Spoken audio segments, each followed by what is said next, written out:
Okay, great. So Professor Lucia Thesen is an associate professor emerita in the Center for Higher Education Development at the University of Cape Town.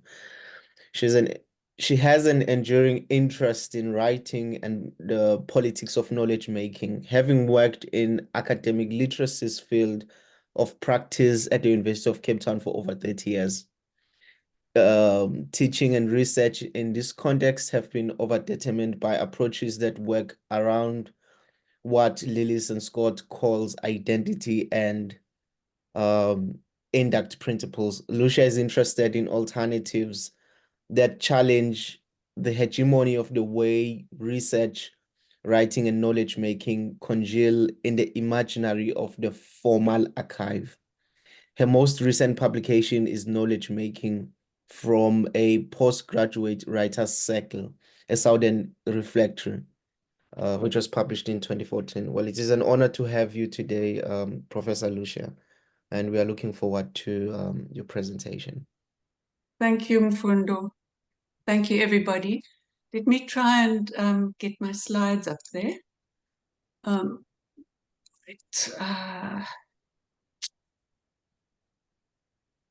Go to share slides. Yeah. There we go.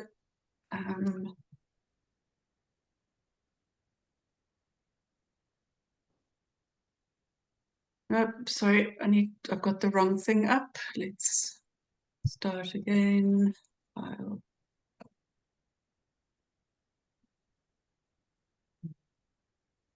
Okay, what are you seeing now? We see your slides. Yeah. Okay, let me go to the slideshow. Start there. Yeah. Thank you. We can see it now. If I go to, wait, I just want to exit the slideshow. See what you see. Just so that I can access my notes.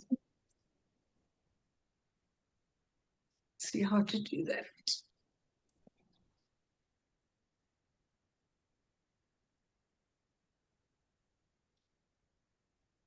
If I exit the slideshow, what will you see? Let's just see. Are you seeing my slides? Individually? Yes. Okay. Okay, great. So then I can keep my notes there, which is great. Okay. Thank you very warmly for this invitation.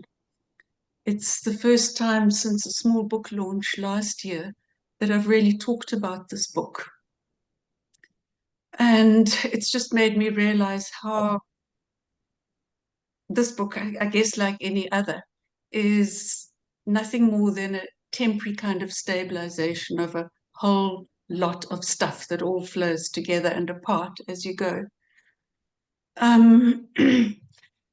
It feels, in trying to put my ideas together for this talk, it really has felt like a bit of a baggy monster, but I'm going to do my best and try and give you a sense, some of the background, plus the work that I was doing that gave rise to the book, and some glimpses into what's in it, as well as work I have been doing after the completion of the book last year.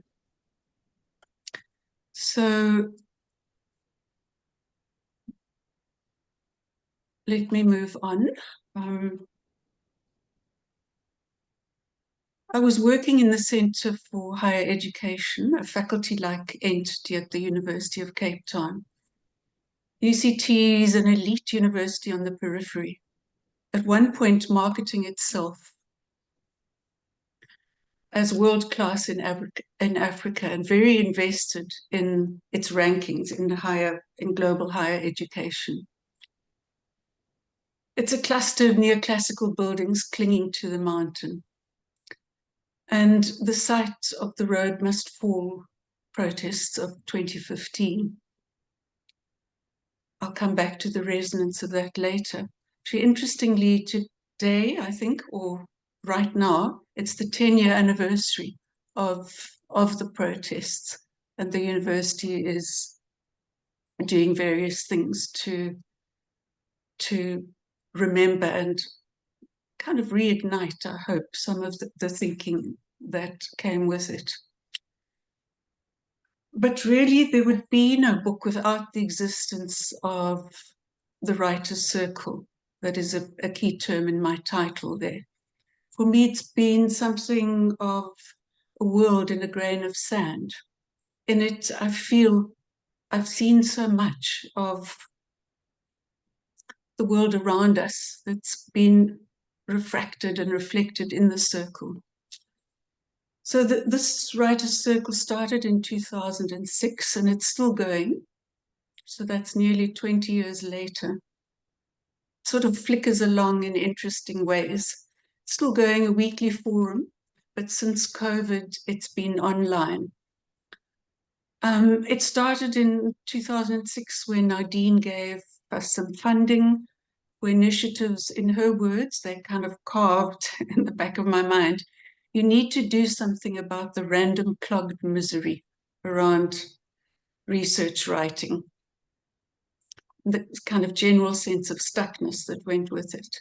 So on the left is a drawing for the poster that we originally used to advertise the circle in the early days.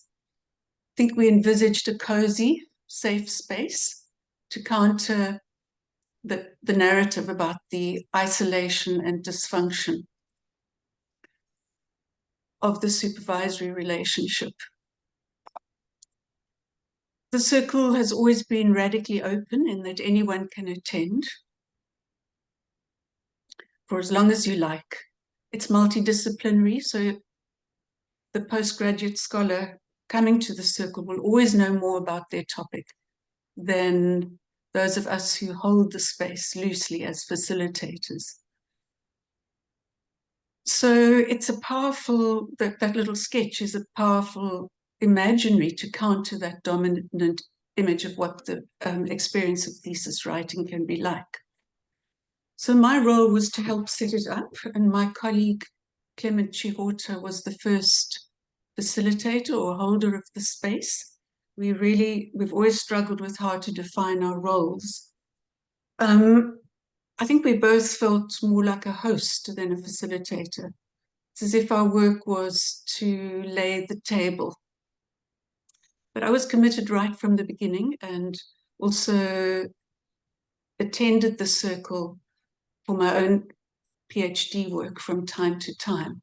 So our roles were very fluid. Sometimes we were postgraduates, sometimes we were facilitators or hosts or holders of the space. But the problem with the image is that it doesn't reflect what the circle felt like, particularly for the three holders of the space, for Clement and my colleague Aditi Hunma, who is now running the circle, and for myself, but for me in particular. All participants, the postgraduate scholars and the three of us, were called on to take risks, to open up to the unpredictable. So in writing about the book, it's felt much less of a safe than a brave space, some way of holding difference, where you're called on to withhold judgment as we carry our histories and reframe social justice pedagogy to emphasize the need for courage rather than the illusion of safety. So some of the moments are described in this book, the many dilemmas that I experienced. In particular, I'll get to talk about my kind of methodology that evolved over time.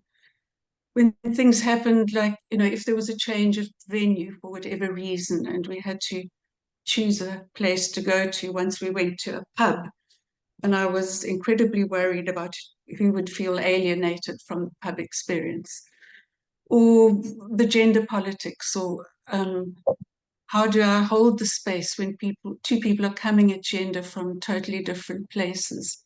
And I often felt that it was extremely tenuous, precarious, and that things could go wrong. If I get a chance a little bit later on, I'll read you a description that is in the book of one of the circles that really troubled me and how it proceeded and sort of resolved. The image on the right is the plinth where the Rhodes statue was after its removal. And it's there as a kind of haunting.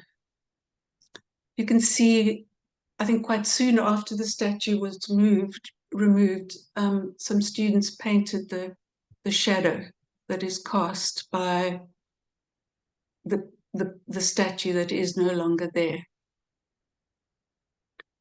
So this circle was sort of held me for about the last 15 years of my life, of my working life at UCT.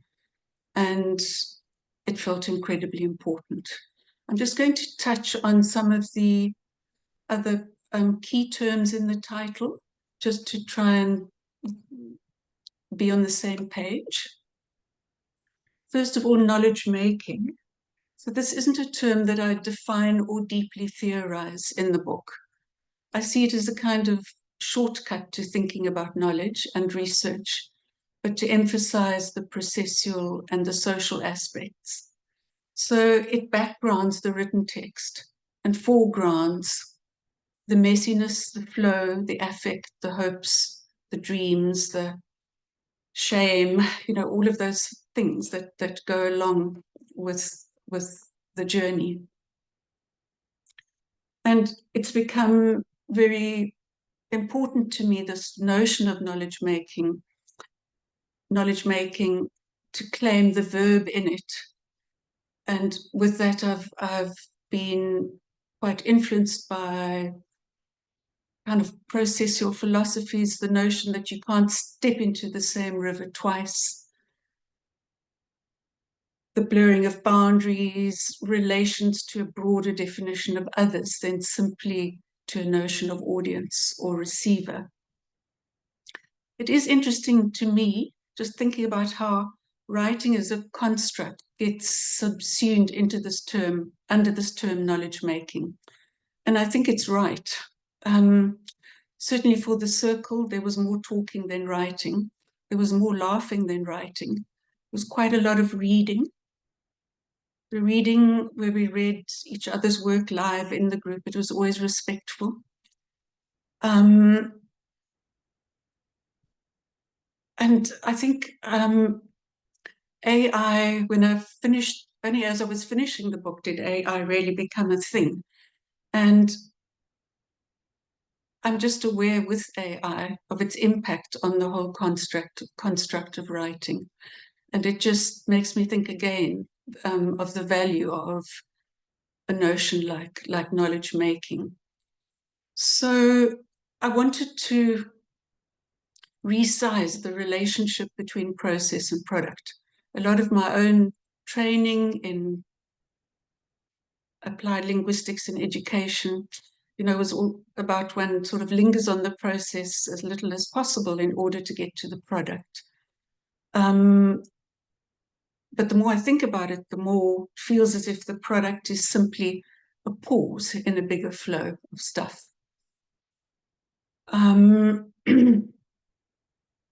So change is the biggest reality, and the grammar of the world doesn't live up to this.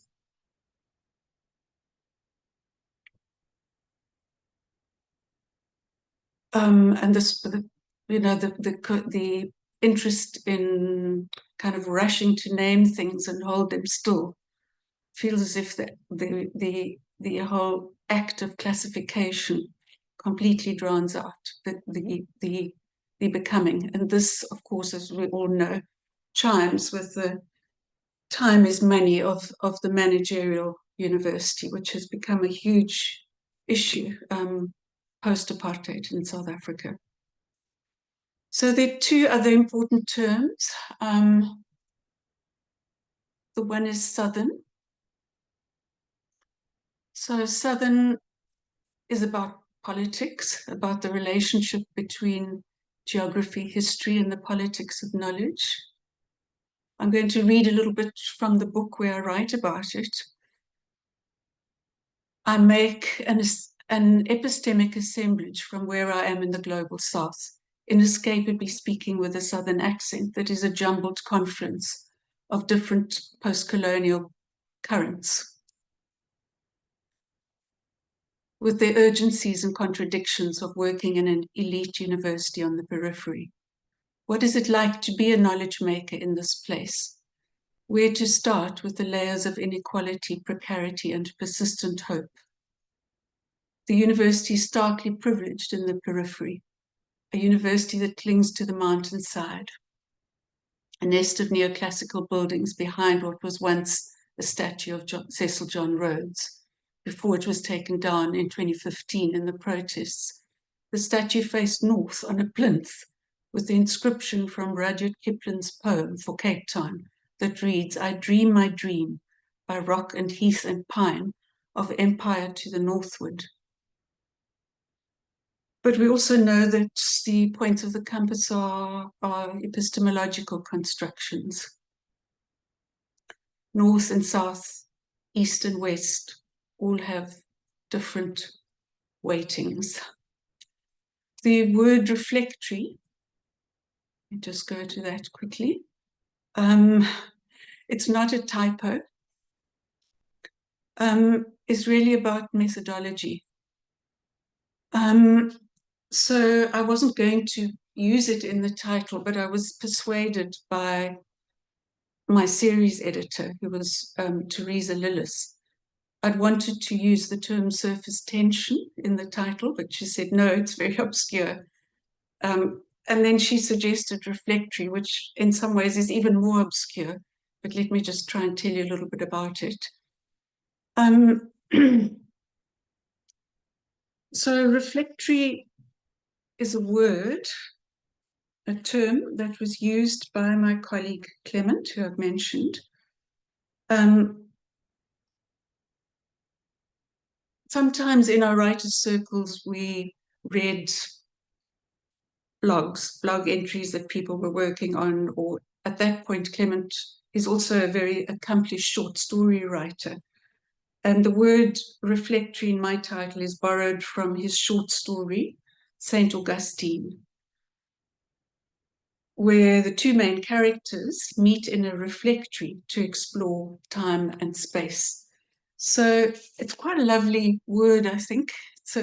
It's a cross between a refectory where people would have gathered to eat and break bread, and a reflectory where there would have been some kind of reflection on what was happening. So both of these terms were contentious in the title. The publisher wanted me to use the term decolonial because of its currency, and I didn't feel qualified or comfortable given my own settler colonial history. So Southern was a compromise, but I'm acutely aware of my position in the global South, my positionality. I'm implicated, chafing against it, working with it, sometimes exhilarating. So although the decolonial moment had a huge impact on me, I didn't feel that I could put it up there in the title of my book.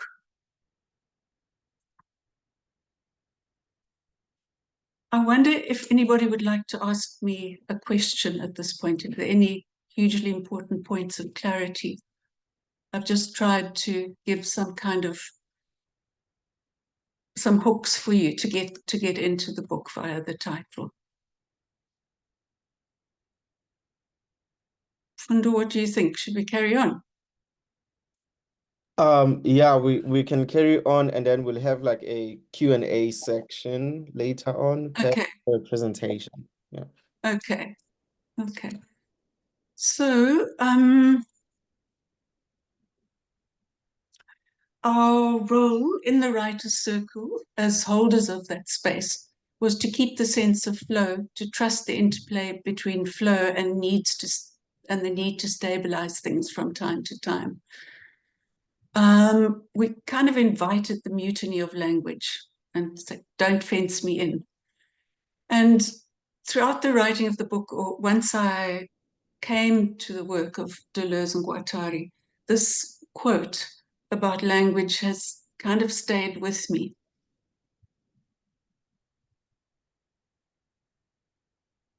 There's no language in itself, nor are there linguistic universals, only a theory of dialects, patois, slangs, and specialized languages. There is no mother tongue, only a power takeover by a dominant language. Language stabilizes around a parish, a bishopric, a capital. It forms a bulb. It evolves by subterranean stems and flows, along river valleys or train tracks. It spreads like a patch of oil. And that notion of spreading like a patch of oil has really stayed with me. And later I read Leander and Bolt's work, where they say literacy is unbounded. Not literacy is unbounded, literacy is unbounded. What I think is very important work on bodies, texts, and an emergence, that the truest life in language and in literacy is in flowing. And I really do, I feel that deeply.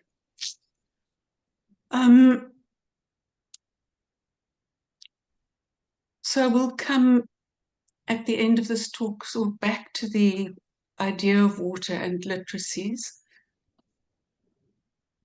But another important point that I want to just spend a little bit of time with is to talk about what's going on in the sketch that is on the cover of the book.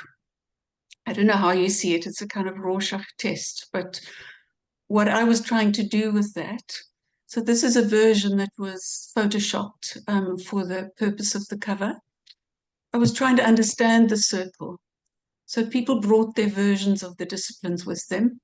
And as teachers of writer and as researchers, we tend to work backward from models. These models accumulate power and prestige. And we feel that to give access to powerful knowledges and texts and genres, we need to identify them and then induct people into them. And this is very problematic because these products congeal, form barriers, become gatekeepers as they protect their status. And they also make themselves ready products for being commodified, bought and sold, to cross borders much more easily than people can. So the archive, I guess that idea came from various places, from Jeffrey Barker's work. He talks about the trace archive, the stuff that is left behind, and how this interfaces with the formal archive. And I felt with the circle that the trace lives in the circle. I was also influenced by Achille Mbembe's work on the archive. Both he and Barker used Derrida by seeming to conserve the formal or jussive archive, domesticates and gives instructions for conduct. So, to quote Mbembe, it operates through being, the formal archive operates through being invisibly exclusionary. The materiality of the archive does away with doubt. It's fundamentally a matter of discrimination and selection, which in the end results in the granting of privileged status to certain written documents and a refusal of the same status to others, thereby judged unarchivable. The archive is therefore not a piece of data, but a status. So the trace archive is felt more readily than it is named. When we think of knowledge, we imagine it is derived from the formal archive, working backwards from expensive published settled texts that accumulate value as they shed their contexts. In the shadow, the trace archive functions as the kind of haunting that doesn't go away. It's important to say that it feels problematic to me in a way that Barker names the trace archive. But I think it's quite useful because it's a way of giving it some legitimacy. But for me, what feels very important is to think of an expanded whole. So for me, the image is more interesting because of the two elements in it. Expanded whole where the bringing together of the trace and the formal to make possible something that wasn't there before, a reconnection and a resizing beyond the reification of objectivity and the split in the writer's world, the requirement that we know the world without being part of it.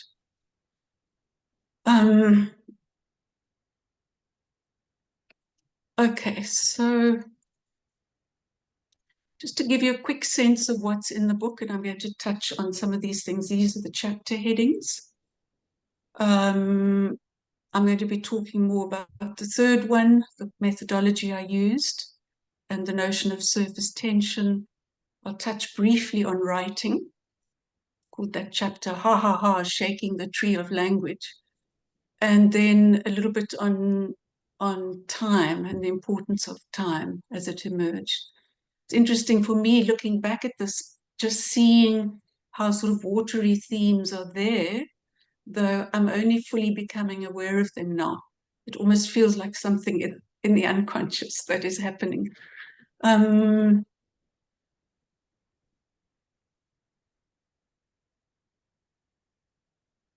Finding rhythm in writing, punctuating the flow, the notion of flow, perhaps even reflections. Then the conclusion, knowledge making at the water point, taking an idea from Deleuze and Guattari.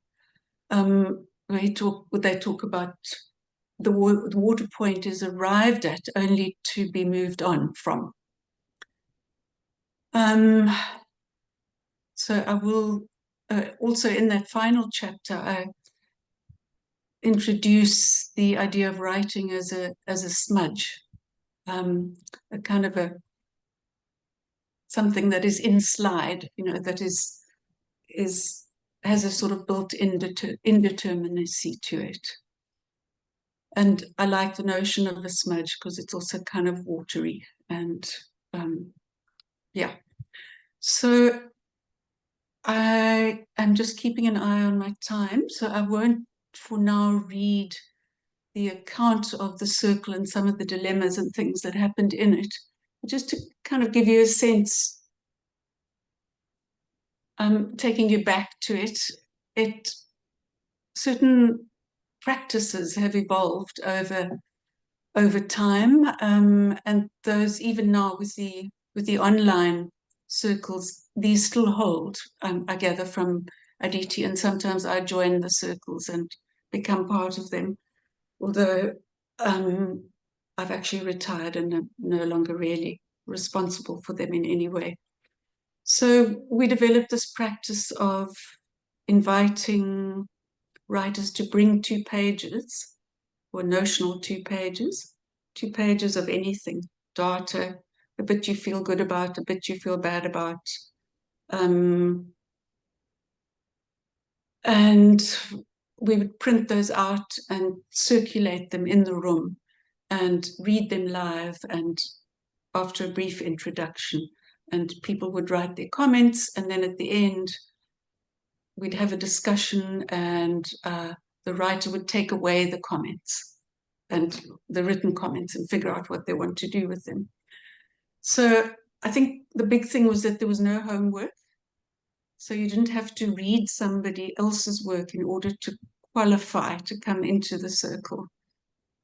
And the kind of logic was that everybody gives and everybody gets. So there were some people who didn't bring any work for months, sometimes even a year, but they felt that they were productive. They felt that they were knowledge makers because they were sharing other people's work and because they were reading and contributing and giving something back. And I think the other important thing is a sense of serious play.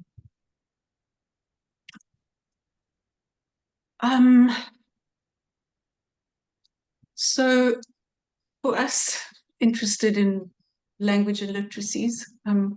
How does this imaginary of the archive get expressed in scientific practice and language? So here I drew quite a lot on the feminist critiques of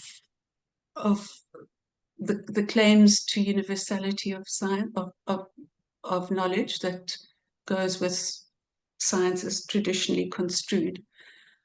I very much like Donna Haraway's notion of the God trick, a term to critique the hegemonic view of science as objective and universal. The view from nowhere is an illusion. And more recently, Lauren Berlant's Another Science is Possible, where she makes the argument for slow science. And also post-colonial theory. Mbembe has been important to me. And his claim, the way he explores the way that claims to universality render all other positions suspect and invalid. And this has huge ethico-political problems. So here I'm just contrasting two views about writing. So the one is kind of ironic view. Scientific communication is faceless and passionless by design. Okay. So that it can be evaluated without prejudice or emotion. And then I really like that last phrase, a coinage of truth with international currency. It almost feels like a sort of Freudian slip, the coinage of truth. And then to counter that with a very different view. And these words come from my colleague, Sally Ali, who's a scientist, who's actually a physicist. And we did a lot of workshopping together over the years at UCT. And he was trying to persuade science students in a workshop, please, to start writing before you do the write-up. And he used this powerful image. He said, you know, all of these publications that you see and you're so transfixed by, he said, it's like going to the supermarket and there at the counter are your mince, your chicken wings neatly packaged and priced. But what we don't see is the abattoir. And it was so powerful. You know, it really stayed with the students who were there. So that is, yeah, divine discourse, this kind of notion that language will carry all of this objectivity. I'm going to shift now to focus a little on the methodology for the project, which emerges from my experience of the Writers' Circle. And I struggle to name my methodology. I was taught to do that. At one point, I thought of it as an ethnographic deep dive with all the challenges of ethnography, my own involvement in the circle, all of those sort of challenges. I struggled. I also resisted studying it because I felt I didn't have the tools. It felt precious. I felt that it should be approached with cupped hands in some sort of way. So after about a year, I thought there's something really interesting here. But the data, the notes that I had pages of notes that I'd taken in the early days of the circle when we were trying to understand our practice. Using a qualitative method I'd used in my PhD, kind of noting the rhetorical moves, who said what. And then I abandoned this as it was distracting for me. I couldn't focus on what was going on in the circus. And I imagined it was invasive to the delicate work of the circle. Like what was I writing down? So at the point where I started my really serious writing, I had two kinds of what we would traditionally call data. I had the rough haphazard notes that I'd kept after the circle.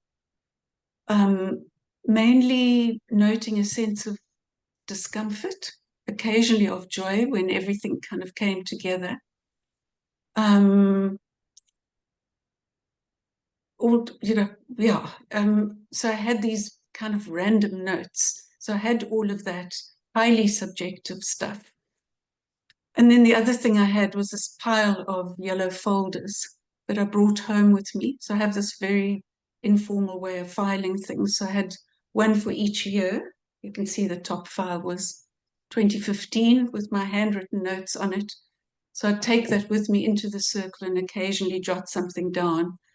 And then I took these home with me. They sat on my dining room table for days. I thought, I know what's in there. It's haphazard scraps of paper left over from the 2 pages that people didn't take home with them. And the participant detail forms where we asked people just to write down their names, their keywords, and what they're busy with at the moment and what they hope to do next.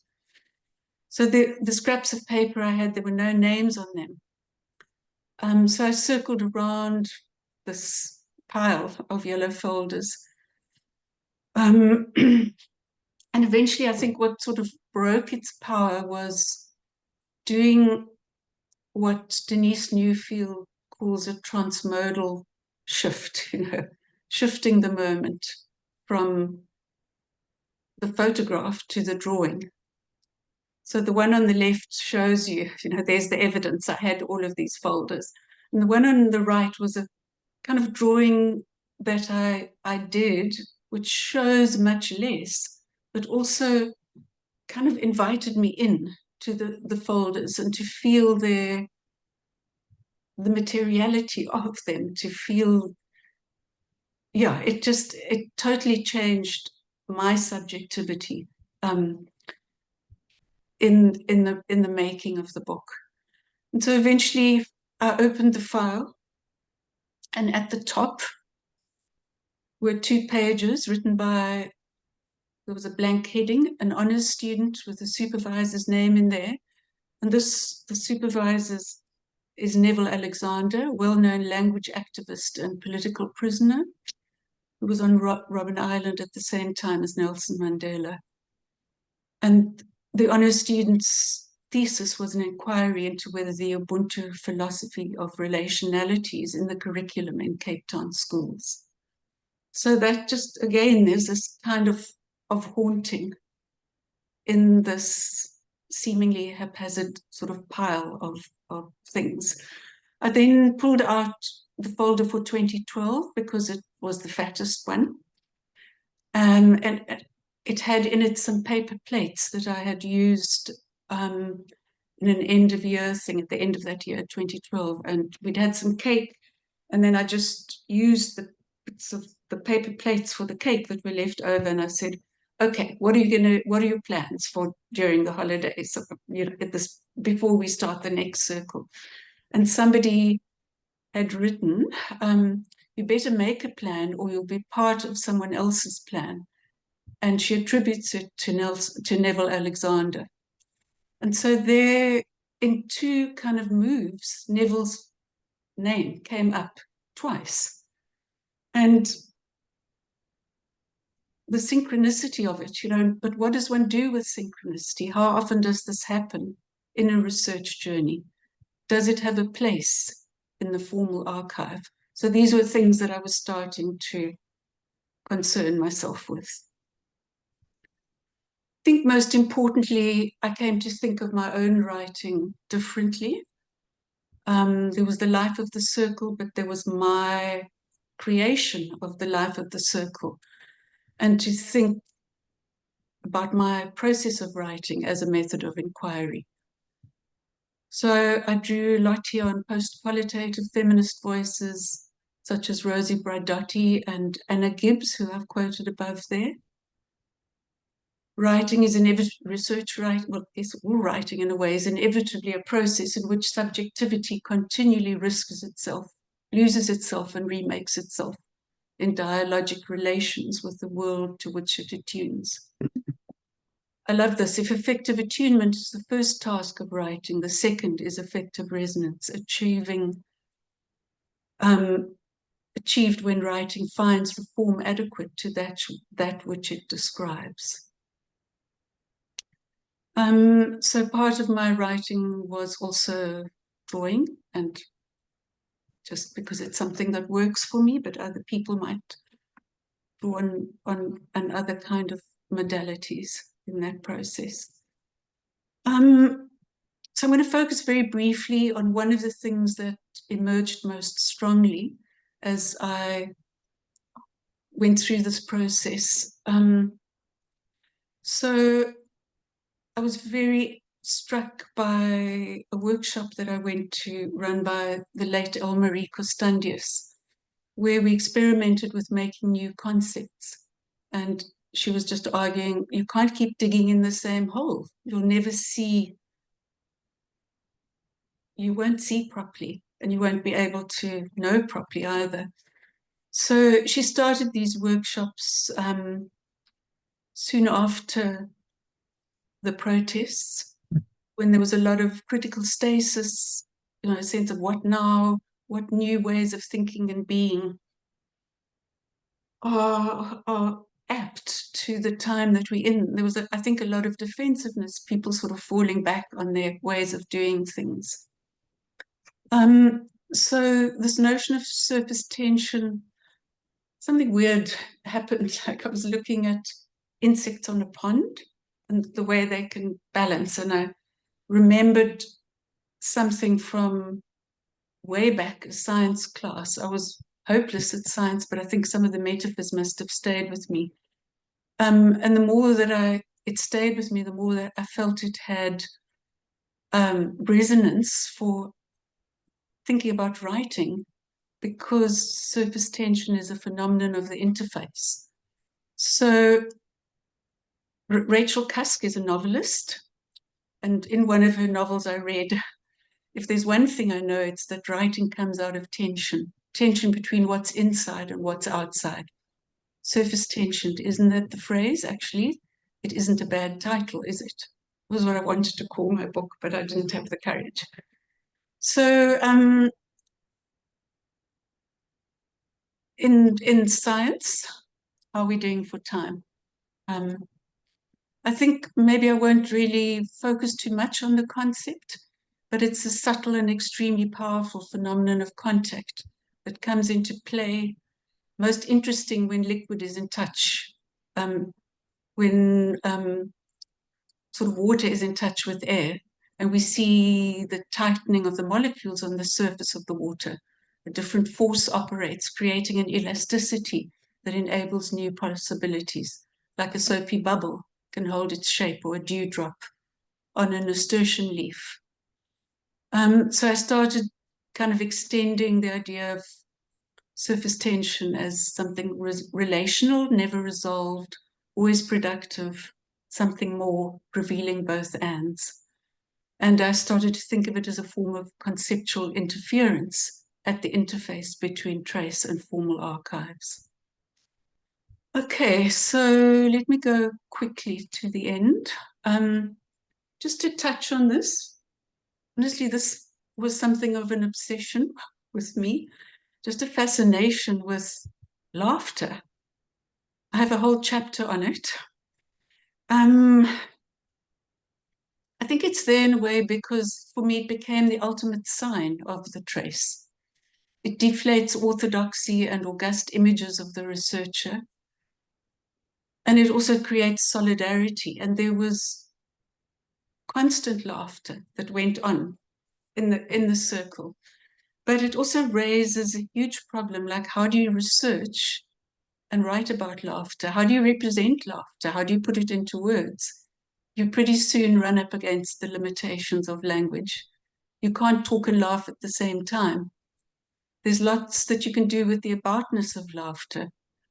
And, Bakhtin, Bergson, all sorts of people are really good at it. But to actually try and write about it was really hard. So at some point in some of my later chapters, I think I was feeling very bogged down by the overwhelming subjectivity of the method that I had been using, was these recreated memories and delving into the yellow folders. So I did some more sort of traditional, I suppose, research activities with students, and did some workshopping around laughter, and asked some students to do free writing about, what have I done with this one? Oh, free writing about the experience of laughter in the circle. And if you can read that, you might just find it interesting. So it's free writing, it's contradictory. She stops in the middle, she goes back, there's that sense of the smudge in it. It ends, and with that, as the laughter dies down and smiles disappear, so goes the moment. But yes, wonderful it was to the ever so weary soul, blinded by invisibility. There's some lovely pieces like this. The italicized bits are where I asked people in the workshop to go back and underline any bits that struck them as interesting or refreshing, or things they hadn't thought about before. And then people talked about that in the circle. I didn't record that part of it. Oh, I didn't take notes. I just left it at that. But she does talk about time, about a moment in time. So goes the moment. And I'm going to touch very briefly on that, and then I think our time will be up. So I also have a chapter on rhythms of writing and time. The one word at a time is a famous little soundbite from Stephen King's book on writing. Looks so easy, you know. That's how I write all these books, one word at a time. But I want to touch on Claudia Lapping's work. So she's a psychologist in education, so she kind of straddles those two disciplines. And she did research with people, and she asked them to just talk about what they were busy writing at the moment. And then she kind of traced the way they talked about time. And in it, she found these different temporalities for academic subjectivities and research practice.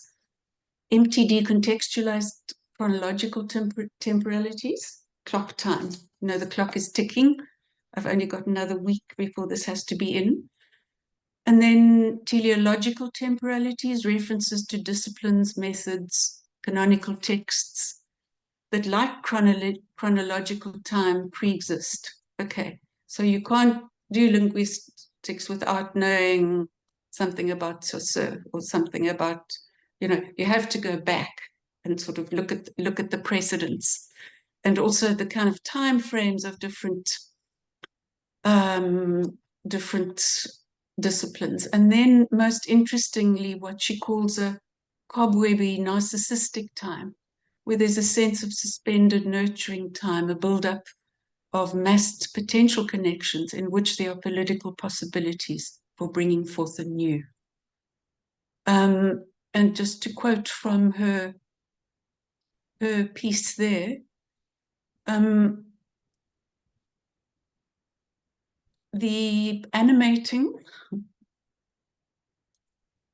but stultifying effects of duration, which I think are those first two notions of time, must be replaced by the affective capacities of desire, a shift frequently associated with other modes of intervention, aesthetic modes, but with the subject or the organism's incomplete but developing awareness of its complex and multifaceted relationships to other bodies. And I'm going to stop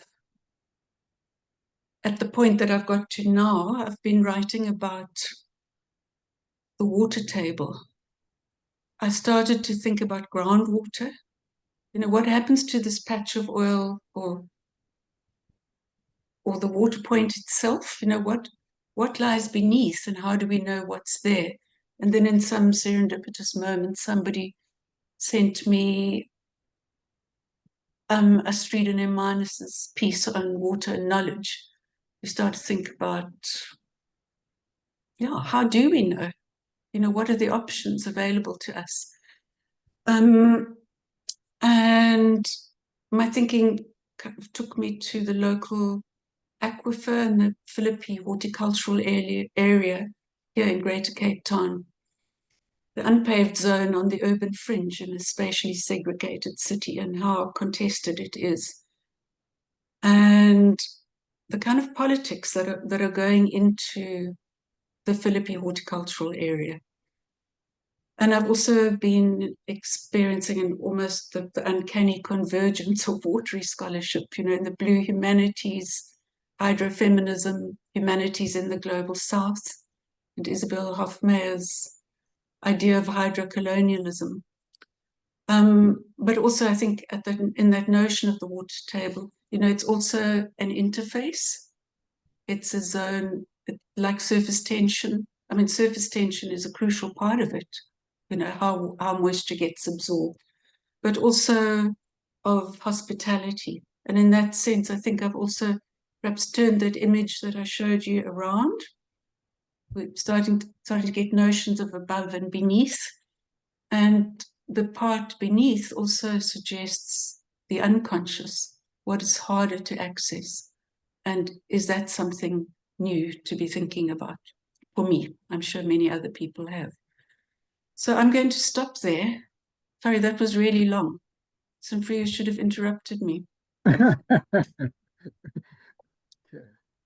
Well, so much for your presentation. I now invite Professor Makoni to sort of engage in a conversation with you, and then thereafter we will I'll sort of like invite the wider audience to pose questions and make comments as well.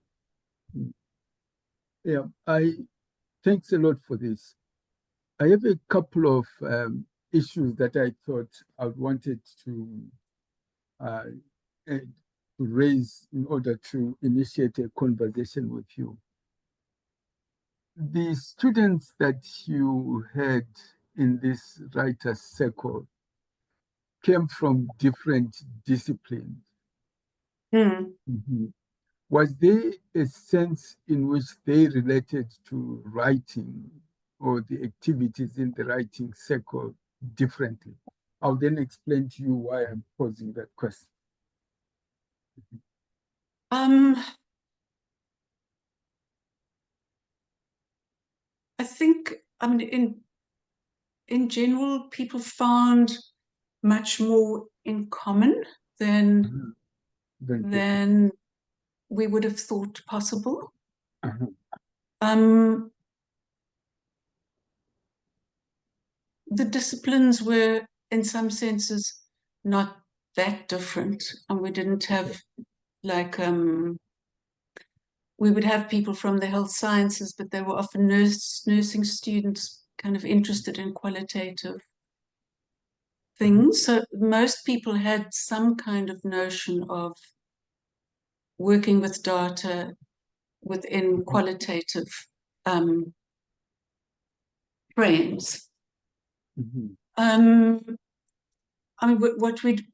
What we did with that space was always to use it as a rehearsal space. So people would bring stuff they wanted to say or were tentative about or felt too shy to raise with their supervisors yet. And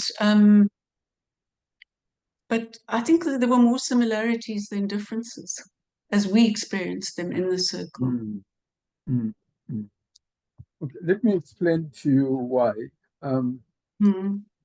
Yesterday, we set up with our first meeting, which were graduate students from different departments who work with me in one way or other. And one of the graduate students is an architectural engineer, and she expressed interest in the writing circle because she said that her training in engineering is that they produce things, they don't write. But now you see, when she has to come up with a PhD, she has to be engaged in forms of writing. So she was quite excited about this writing, sort of, well, I don't know what we call it at the moment. I don't think it has a name yet. And so what was clear to me was her orientation towards issues about writing was slightly different from some of the students coming from education or from applied linguistics.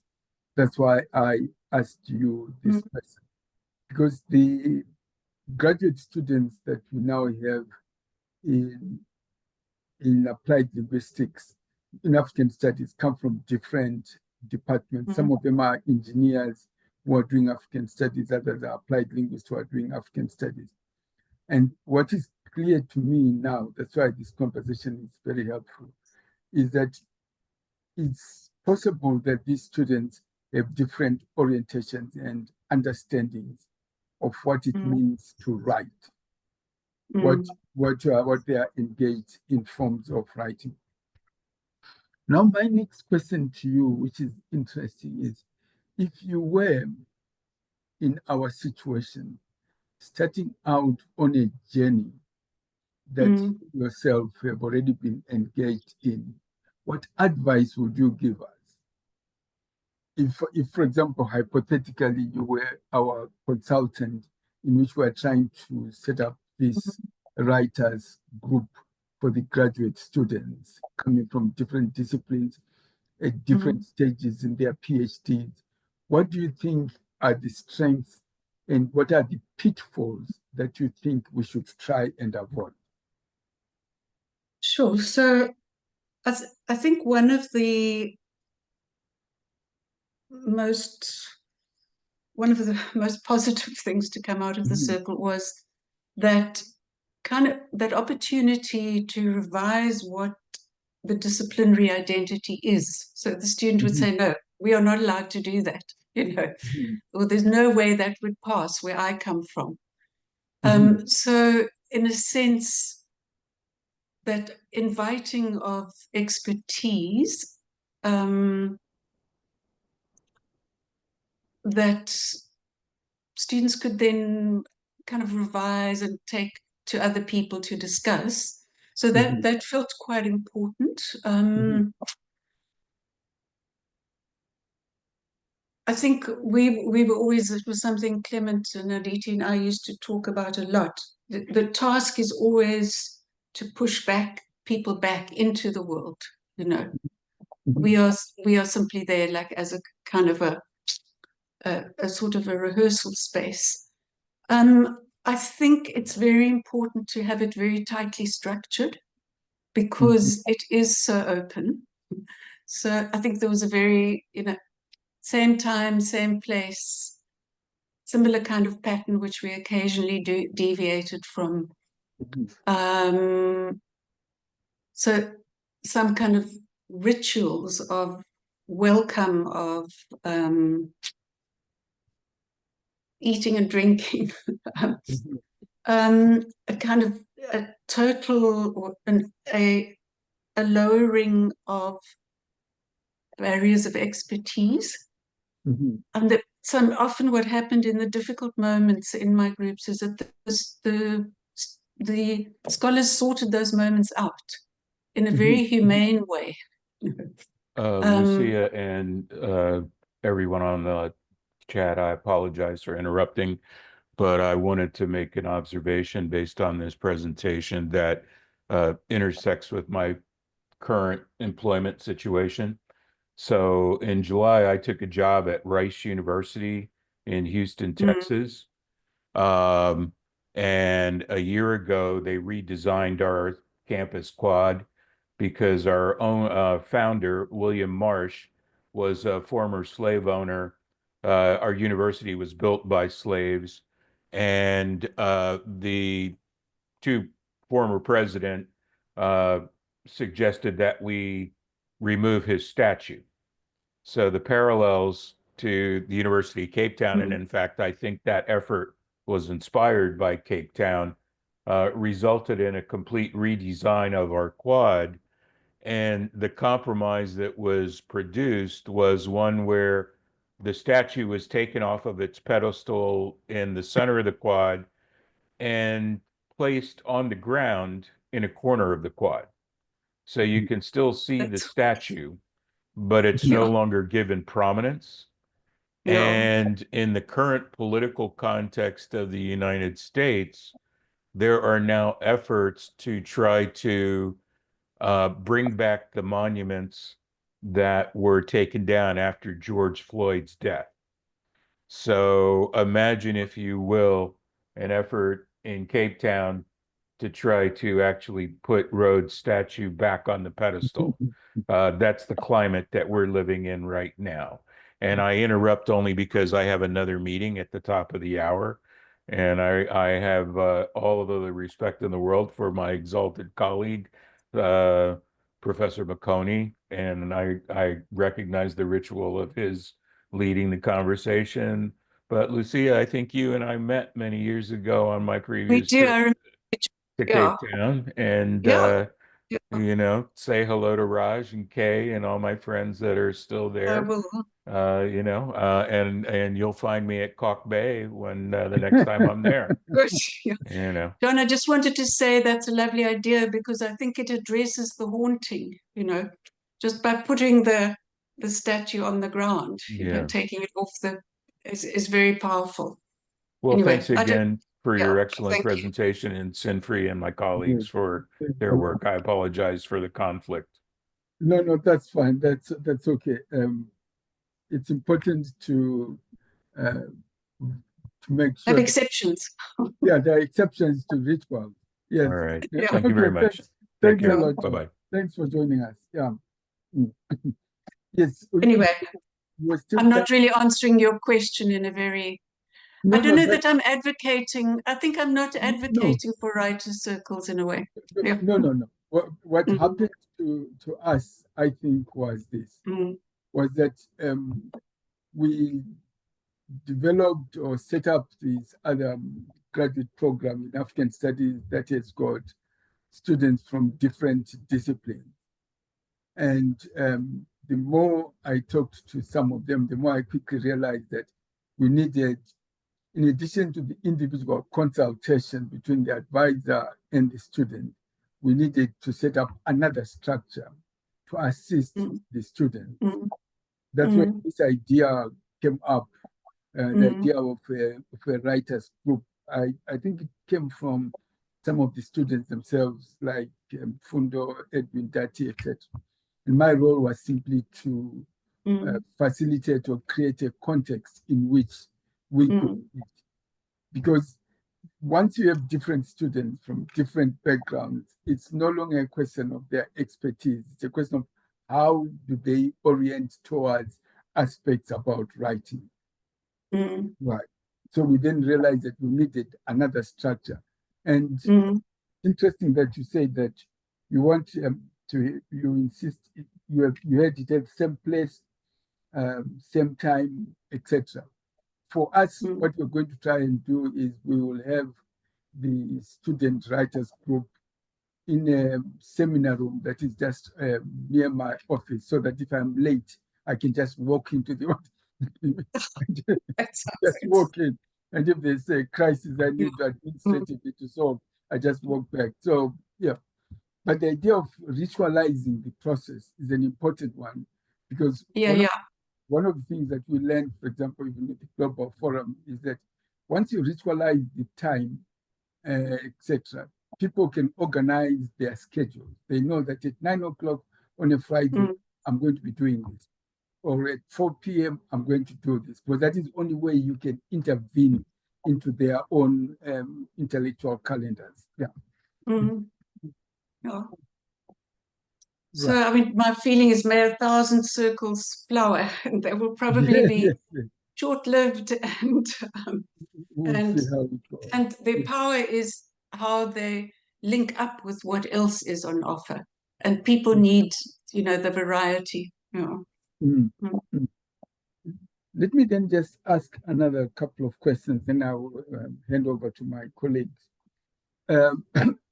You talked to some extent about waterscape epistemology. Can you elaborate a bit more pedagogically how using water as an intellectual imaginary has helped shape your understanding of pedagogy of writing? Sure. I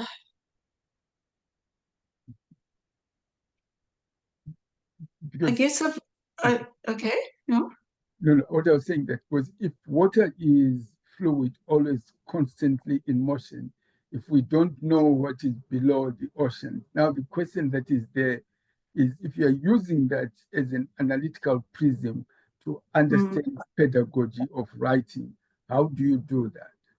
What are the affordances and limitations of using waterscape framings to understand pedagogies, literacies, etc.? Okay, so I guess since very early on I've been drawn to sort of notions of language in use, language. Yes, yes.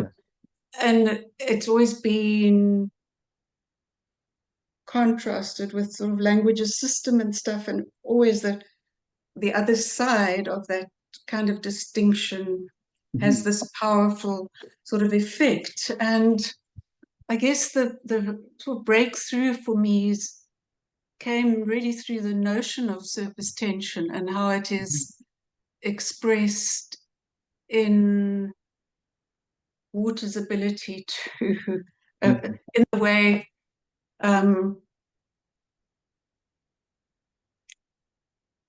water comes into contact with other states of matter, and to sort of to always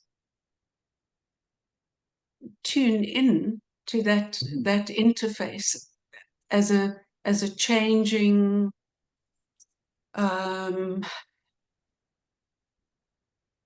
sometimes too much, sometimes not enough, sort of feels like language in that sense. There's either too much of it or not enough. And so how do we tune in to that kind of watery interface between the molecules that hold it together and the molecules on the other side that are interacting with it and causing it to be dynamic? It's a sort of life-affirming way of thinking about rethinking roles of writer and audience. I mean, I haven't put my mind to any kind of systematic way of thinking about it beyond metaphor and what it offers, but to kind of think it through in a more programmatic way would be helpful. Yeah. Yeah. But Susan Mahachi, who is here, is putting together a volume on water in which there are contributions by Isabel Hofmeyr, Sarah Nuttall, Bonnie McQueenie, etc., and others. And I think she may reach out to you to discuss with you if you might be interested in contributing towards that volume on wateriness. Okay. Yeah. Yeah.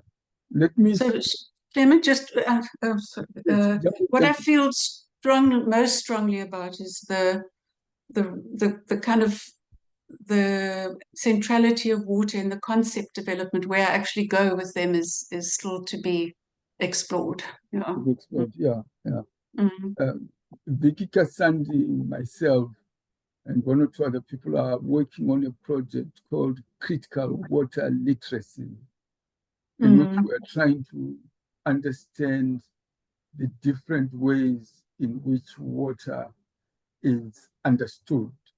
From one extreme example of, let's say, water is H2O, to water and the myths that surround water, which are part of any community, etc. I must stop. Right. There are a lot of people who want to raise issues here. So let me hand over to Mfundo so that he can give them opportunities to talk. Mhm. Sure. So we have a couple of comments and questions on the chat box. Mhm. So the first comment is from Sbusiso Cliff, from Cliff Ndlangamandla. So he thanks you for a fascinating talk, and he mentions that he was part of the writers' circle, and Oh, his co-supervisor you were a co-supervisor for his PhD. Sibusiso, where are you? I can't see you. In Cape Town with you. I know you're close by. Okay. Yeah. I feel your spirit nearby. Yeah. Yeah. Um, Yeah. and Thank then the you. next, But if I can say something, just since I've already declared my interest and conflict of interest in this. Yeah. Yeah. So, as I was reflecting on how you portray the circle, I find it fascinating that it is the individual experience that one takes from it, which is almost unique from each individual. Like I'm just responding to Prof. Marconi's interest about where were the students coming from and how to universalize it, which is probably not the point, because it was always the shift and the entering, how you enter the space and what you take from the space with you, and which you then do on your own, not with your supervisor, so to say, or with other people. But for me, what was always interesting is how you made us realize that writing does not need to go with form, or does not have to have a beginning or an end. Like you mentioned, the 2-page writing that we came to the writer's circle with. So you were not interested in whether this 2-page was coherent, or there was an introduction or there was a conclusion. No, you just said at any point of your writing, what is it that you are working on, and let's try and look at it and look at the meaning. So we were always engaging in meaning making with almost like, let me say strangers, because these are not people from my discipline. So then we would talk around the meaning making processes that we are at, and of course attaching it to our own individual lives, where we are in terms of socially and social culturally. We would also relate that to those experiences. So I will pause there. Thank you. and then the next question is from Lara Cruz. So her comment/question reads as follows. Thank you so much for this fascinating talk. I'm a UCT alumni and said I didn't know about this cycle, but glad to learn about it now. I'm interested in the question of authorship. You are the sole author of this book, yet the cycle was collaborative, and the concepts you are working with seem to be relational as well. How are you grappling with this tension of collaborative production and individual authorship? I know for sure that I won't write another single authored book because the things I've done so far have always been collaborative and have felt so much richer for that. But the last chapter is the last substantive chapter, which is called I Remember the Rogue Popcorns, is a kind of coming together of the 3 facilitators. And in that chapter, they are there as co-authors because they were sort of crucial to it. It's a great question. I had to do a huge amount of ethics work to be able to write this, to go back to people like the person I showed you who'd done the free write thing on laughter. Went back to her and sort of said, is it okay? And then she told me why she'd stopped in the middle and why she said it was fake. And there was a huge amount of work, I'm still not sure it was enough. But at some point I had to claim authorship. But I don't feel entirely comfortable with it. So it's a good question. I just know I'm not going to do this again. It takes too much ego, and I'd much rather write a collaborative piece on the circle. Okay. Mm. Professor Vanessa Austin.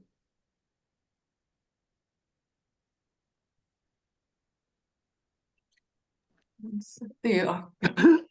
My doctorate's in linguistics and literature. So I've been like thoroughly sated by your choice of words. It's been literally like a meal. I'm looking at expanding. Welcome to the table. The whole idea of the expanded hook, the trace, and the formal. So I've always been very aware of the formal and haunted by the trace, but not acknowledging the trace. And given that, put words to that for me. And the imaginary as an archive expressed as scientific knowledge just punched me in the head. I really like that a lot.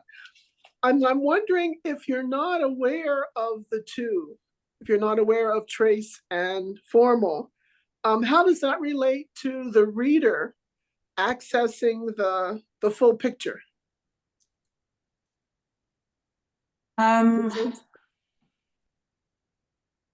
So what do you mean, Vanessa? The reader sort of picking up something that is a combination, or what? Right, because you'd want the reader to pick up the combination. But if that's not a natural orientation. Okay, I think it needs a new kind of reader. Mm-hmm. The fusion, the bringing together of the trace and the formal requires a different kind of reading. To know whether, I kind of experimented with it a little bit, like, does it have weight to put in the words of my colleague Sali Ali, beautiful as they were, powerful, about where's the abattoir, does what weight does that have? How does it speak back? What does it do to the reader? But I think particularly in peer reading, it does invite a different reader subjectivity. If you're going to combine the two, you're starting to look at creative writing and all kinds of other things like that. Yeah. So I think that's a really important question. But from the point of view of the reader, what must the writer do to open them up to being aware of both archives, the formal and the trace? Sure. And the trace is a lot's hiding in the trace of information, a whole lot. So how do you make sure that the reader is picking up on both of those? I've just been at a workshop now with students in the STEM disciplines, and they're all writing like heavy science, hypotheses and all of that stuff. And every single conversation I had with the student was about the backstory. It was about what's going on in the lab, who's controlling the funding, who's, every single one. And yet the surfaces of their writing are sort of pristine. You don't see that. No. And possibly it's necessary. That's the way it kind of has to happen. So it's at the interface of the two, always. Well, I think one's always working at the interface, but how much of that comes into the written product is an interesting and open question. But I've got no doubt that people need to air that stuff, find a place where they can talk about it. Yeah. So I'm not sure I've answered your question, Vanessa. Yes, you have. Thank you. Okay. Professor Ashraf.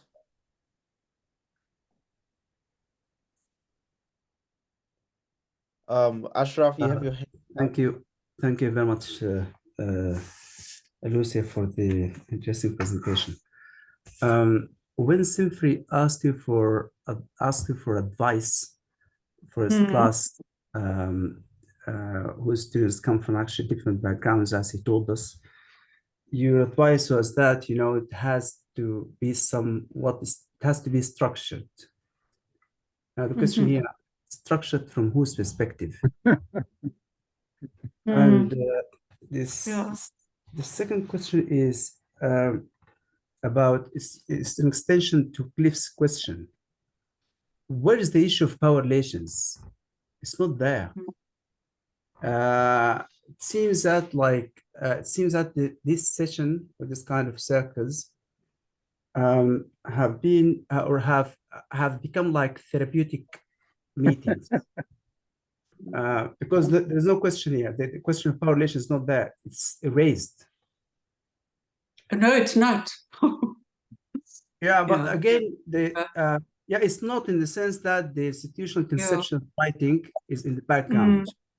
But the question is, can you allow your students to write their thesis in a watery way? If we're talking about water epistemologies, can you allow your students to implement inside the institution that perspective in writing the thesis? See the point? Just elaborate on what you mean by power relations, Ashraf. The power relations, the question of inequality and injustice and so on. These students are, you know, are positioned differently, unequally in the social system. And writing is a social act, am I right? It's an embedded act, embedded in those structures. So how do you integrate those structures? Through the practice of writing itself.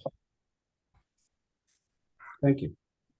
So, I mean, one of the things we would do is we never jumped straight into the writing, or most of the time we didn't. We would pick up on some issue of language to talk about, or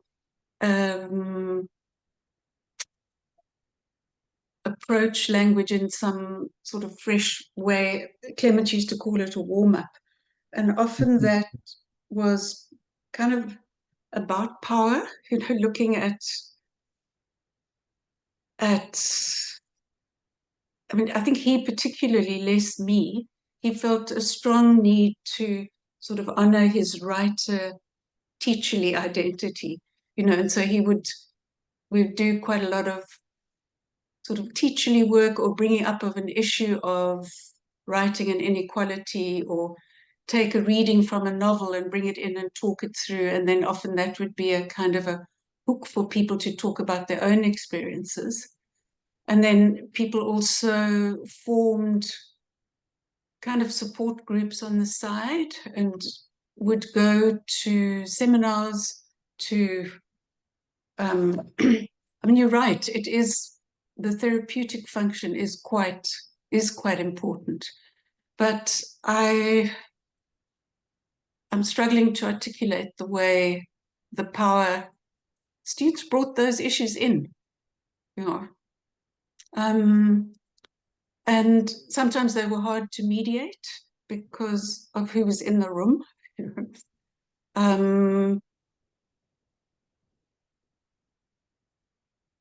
Again, I'm feeling I'm not really answering your question. But I think because it is therapeutic, it doesn't erase the power issues at all. But that's just my own feeling. Of maybe someone else has some views or some experience on that.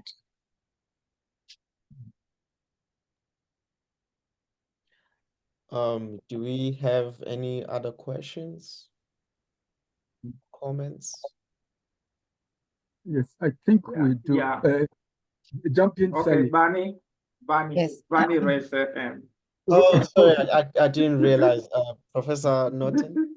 It's wonderful to engage in this conversation across time and place. It's another circle. It's another wonderful circle that Simfrey has created for us all.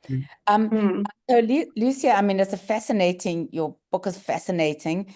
And one of the things I'm wondering is, who do you see as the primary audience for this book?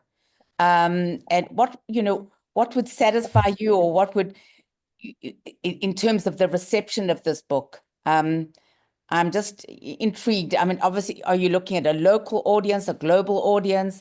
What do you anticipate and hope for the reception of this book?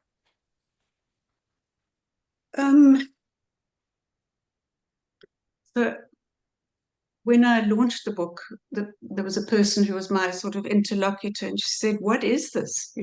It's part therapy, it's part forensics, it's part this, and part that." And she said, "Okay, I'll come back and ask you again at the end." So I know that it is a baggy monster. It's got kind of like bits of all sorts of things in it. And my answer to her, I said to her, it's a love letter to the best of my most interesting work. It was almost like a kind of a signing off, on it. And I suppose what I did was try to sort of inhabit it in a particular way. And I think that is possibly a weakness. I think it's probably very hard to read. And I'm not too sure. I don't really know what people do think of it. I've heard some people have said quite nice things. I hope it would make them think again about how they approach writing. So I might, in the past when we've done sort of similar work, like in our book on risk and academic writing, postgrad students have found the stories in that, the narratives really resonated for them. So the audience is diffuse, and I would hope to find other people who are also thinking between the cracks, and writing between the cracks, and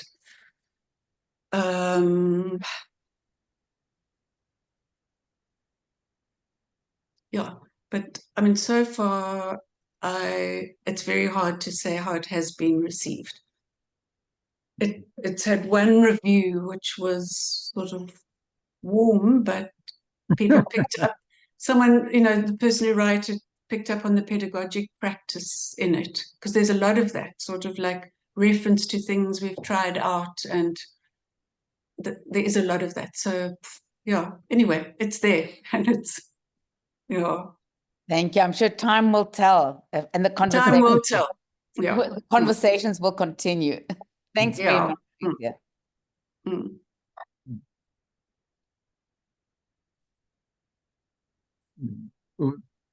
Sally. Yeah. Okay. So thank you for this stimulating talk. Writing for me involves many facets. One of which is what Barney just asked about. What kind of leadership are you anticipating? So it's one thing to write for one's colleagues in one's disciplines. It's another to write for people in different disciplines, because your scholarship is interdisciplinary. Yeah.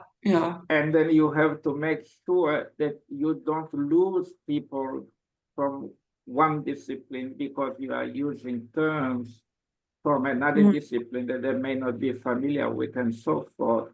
And when you have to explain those terms without appearing to be condescending. And it's another if you are just reading and writing for a lay audience from the point of view of your discipline.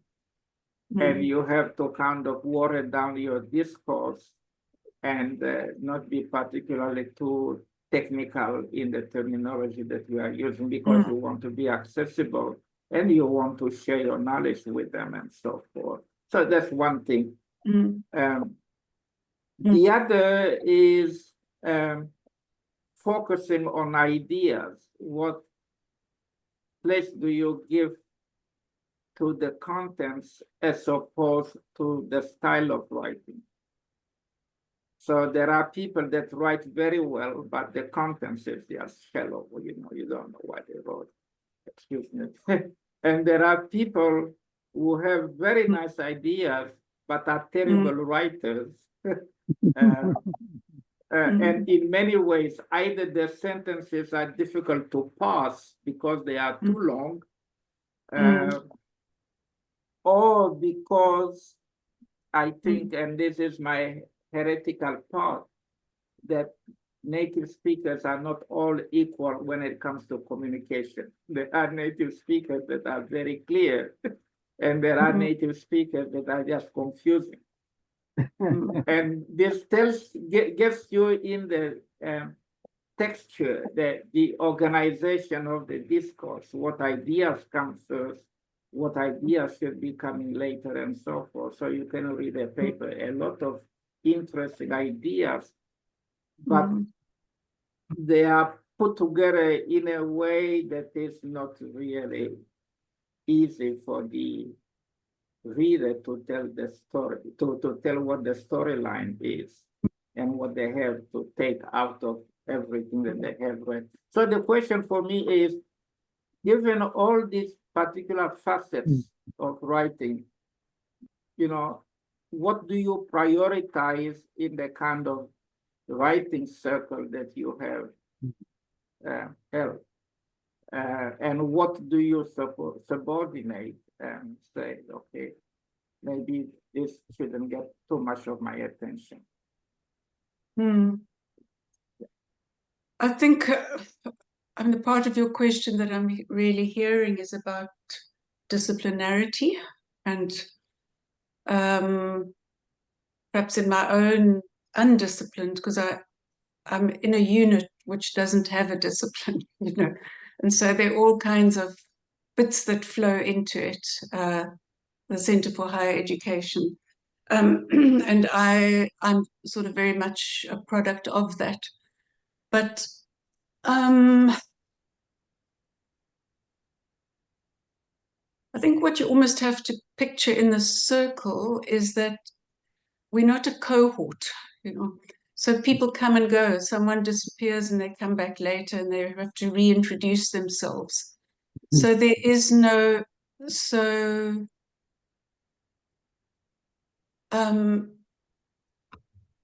the agenda, what,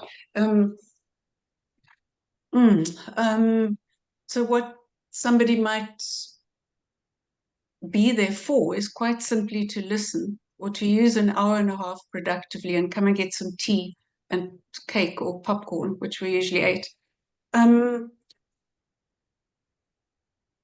The assumption is very much that people go somewhere else to resolve what comes out of the circle. I mean, I had, for the circle, I had no investment in the product. Lots of people decided, no, this is not for me. I'm going to go and be an activist. I can't afford to go through these slow rituals of having to earn my right in the discipline, you know. Or people couldn't get funding, so there was a lot of dropping out of the whole sort of course of study, and that was okay. Like, you know, all people left the circle, and then I would meet them again in a workshop. You know, people were trying out whatever felt right at the time, whatever kinds of communities felt right. And so I think a lot of it was about growing different kinds of communities.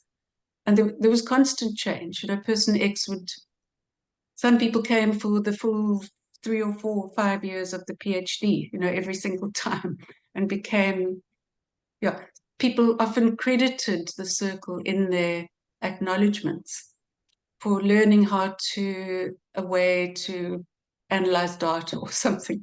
So, I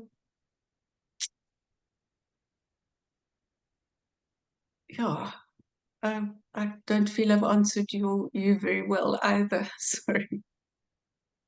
If anyone would like to expand on that, your understanding or take or response to that question. Have I sort of gotten there or not? I can't, I mean, it is messy. And I feel that, sorry, can I just finish quickly? I feel that the interface between trace and formal archive is messy. And I kind of like tried to go there. And yeah, we'll see. Yeah. Hello. I wanted to add that I was in a similar writing circle. So listening to you helped me to kind of reflect on my own PhD journey or thesis writing journey during at the U of T, because I was in a similar writing circle that was organized by a professor who actually had written a book about it. Her name is Anne Jordan. And oh, wow. Yeah. It was in this writing circle that I discovered that, you know, there were all kinds of blogs, you know, that kind of supported the student process of writing. One of them was called Thesis Whisperer, which I went to every now and then. We often use that as a way, as a conversation piece at the beginning of a circle. Yeah. Right. Yeah. Yeah. And so listening to you, I do agree that the therapeutic aspect of those writing circles is really important. I think it was actually one of the first things that drew me or made me keep going to the writing circle, because I found that there was a lot of anxiety that a lot of graduate students around the time that I was writing attached to writing, which is what makes, I think someone mentioned that writing is a social process or act. And I agree that that is what kind of helped break down that anxiety. However, I found that in a lot of those writing circles, they were also supposed to be somewhat kind of like shut up and write circles. Once we came the pleasantries and we took a little coffee and we sat down, you were just expected to write. And sometimes I found that hard. And that is where the writing process gets messy for you, because you're told to just work on your literature review or work on your methodology or work on the introduction, write a draft. It doesn't matter. And in some of those writing circles, there were students who were struggling, not just with, if they were not native speakers, for example, they're struggling with different aspects of writing, like the grammar. And then there were those who were native speakers and were probably doing fine with that aspect of language, but were really not clear when it came to expressing their thoughts. And so the content of some of those writings, because at the end of the day, we were expected to sometimes share what we had written if we felt comfortable to share. And so I think that some of these writing circles, in spite of being therapeutic and helpful to, kind of help start the writing process, also require a language or a language expert, a language writing expert who probably spends time looking at what the person has written. I'm not too sure. I came late to this presentation, so I'm not too sure if you discussed this in your presentation, but I found that it was only helpful to me once I went to the office hours of Dr. Anne Jordan to speak to her about her writing process. And in terms of the kind of material that I was writing, I was writing a lot about power. And, I was writing critically, power and injustice and inequity.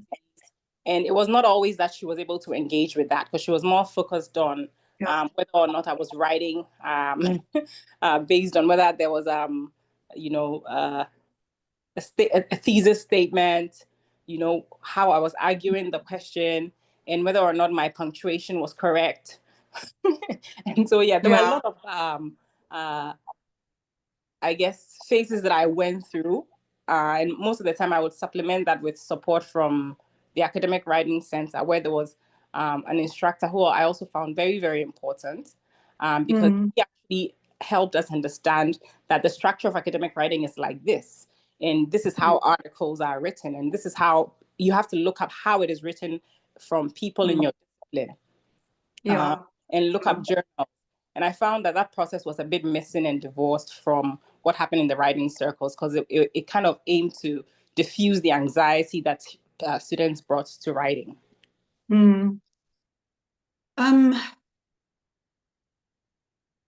I think Clement and Aditi and I, all three of us, kind of work with the idea of language as a system of choice, you know, and they're wrong and right things only up to a certain point, but there are choices that you can make, and how do you want to sound, you know? And so for activist writers, you know, the importance of situating themselves in the politics of whatever their topic might be, you know, those were really important, and we really helped people to do that. So we didn't do a lot of technical support, though that tended to happen outside of the circle. So all of us would end up often working one-on-one with somebody who was really struggling. But in the circle, they could bring their best selves to review and respond and sort of often reconnect with what being a postgraduate is, you know. So I think it was always important that it was one of many spaces. So we're always trying to connect the circle up with short courses and the writing center and all kinds of other things, because the more of these spaces there are, the better. I think therapeutic, the sort of, certainly in education, people tend to sort of separate out the epistemological from the social, you know. And my experience of that is that they're much more fused than most people imagine. And so the point is to try and sort of find those, help students to experience those fusions. A lot of that happens through laughter, through conversations that developed on the side, through, just different forms of solidarity. So I'm very glad it was a good experience. There's a lovely book about writer circles, Claire Aitchison and Callie Guerin. It's edited by them, it's Routledge. And it sort of gives kind of ways of thinking about the elements of a circle, you know, ways of structuring it, if it's discipline specific, if it's not, what are the pedagogical key points. It's not a very technical book. It's really lovely, and maybe and Jordan actually wrote something in that. I must go and have a look. But that might be quite nice for Sunfrey or anyone else thinking about setting up a book. It's a lovely read. Yeah. Thank you. Deboho, I know you've had your head for such a long time now, and I'm very sorry for keeping you waiting. Please go ahead and pose your question, and then thereafter we'll have the final remarks from Professor Magoni.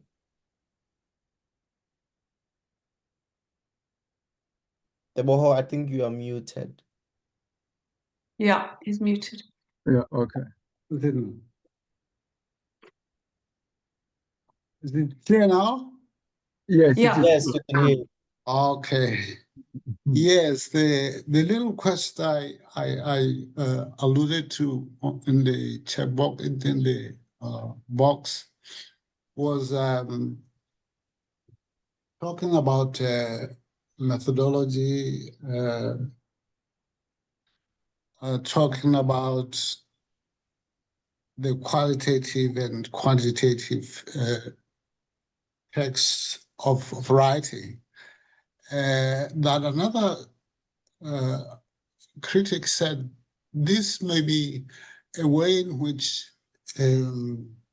people control what writers can find or present, so that it is a check post to say if your writing does not have methodology, then it cannot be accepted as a legitimate, very serious writing. And I think that over the time that I had experience to write, I didn't find it so very useful. That is to have methodology and separate it as such. There was so much more that I could write without thinking about the posts of methodology as a controlling texture of my writing. So I want the Professor Lucia to react. Should we continue to emphasize methodology as such, or should we downplay it? Should we downplay it eventually and maybe remove it as a goalpost? Thank you. Thanks. What's your discipline, Tebogo? I wrote on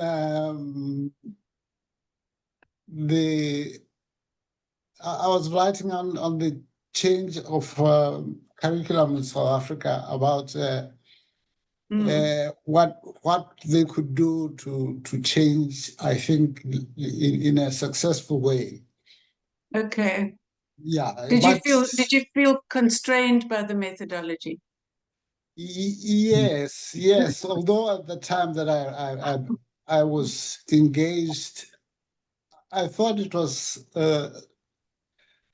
too much, probably too much emphasis by the professor. Yeah.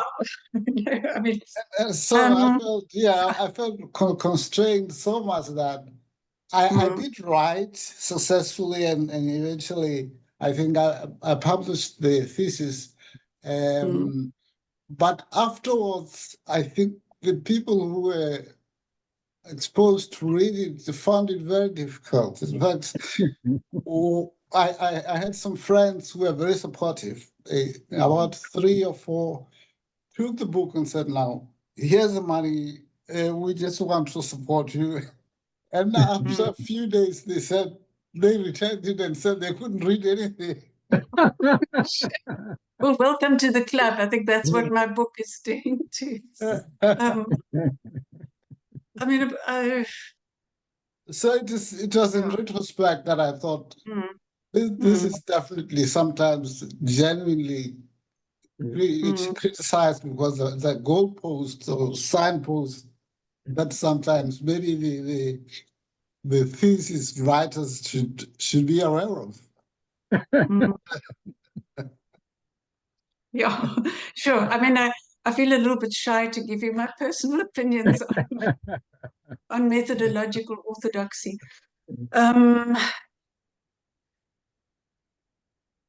Yeah, I do think it often becomes, there's a lot of policing that happens with methodology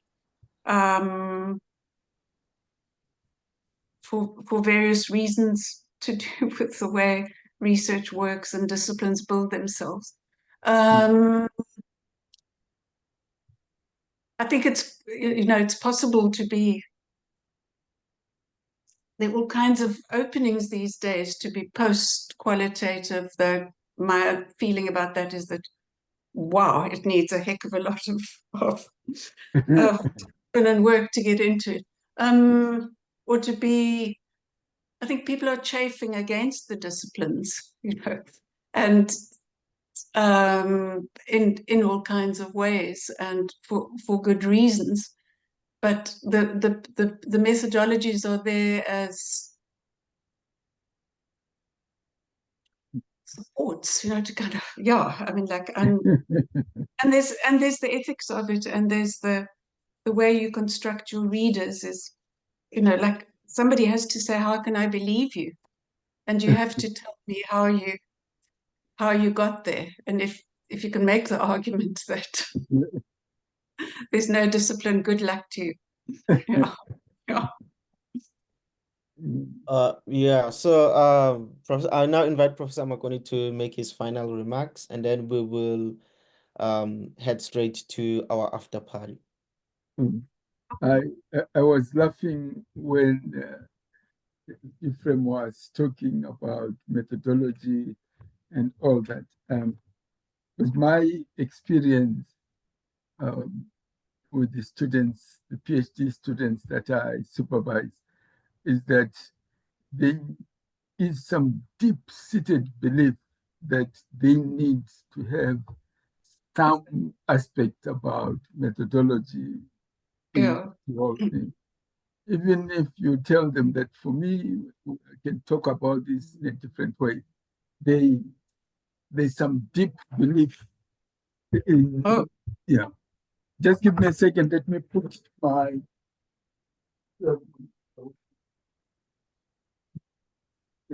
Typical, are you Prof. McCorney's student? No. It's Fundo is my student. Not really. Yeah, it's Fundo. We went to school together with Ephraim in Ghana. The problem that is there, I think, is that somehow throughout the years, students get socialized and believe so deep in this that when they are talking, they assume that there must be some aspects about methodology. And the other thing that is there is the famous question that one gets about the theoretical framework that they need to use, or what is the theoretical framework? Yeah. Yeah. It's more or less like you're going to Walmart or to a shop, to a supermarket, and you pull from this is the theoretical framework. Yeah. Okay. Guys, I need to rush to another appointment. I'll leave Mfundo to organize everything. Thanks a lot. Thank you. Thanks so much. Thanks a lot. Yeah, thank you.